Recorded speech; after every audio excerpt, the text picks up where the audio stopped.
Grazie.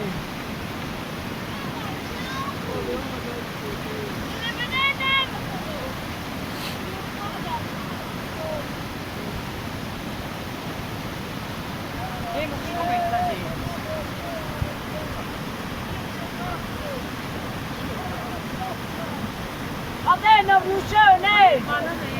Moda, dai, cazzo, no! Dit lapje, ja. Ja, dus dan bedoel ik, ja, weer. Maar ze heeft heel veel actie. Toch, nog maar net.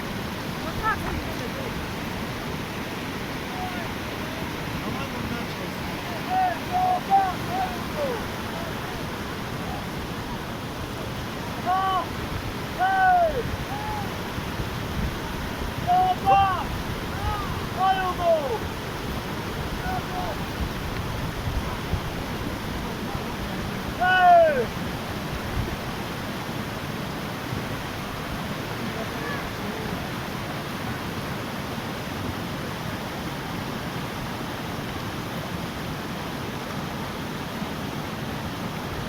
Gdzie wsiesz?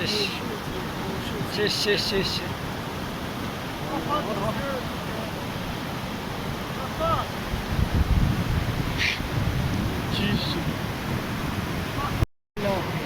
Moskę won!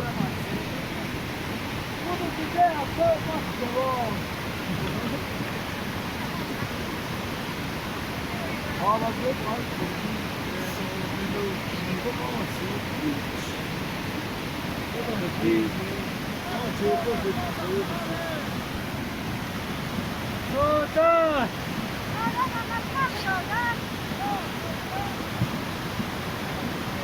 Gdzie znam to?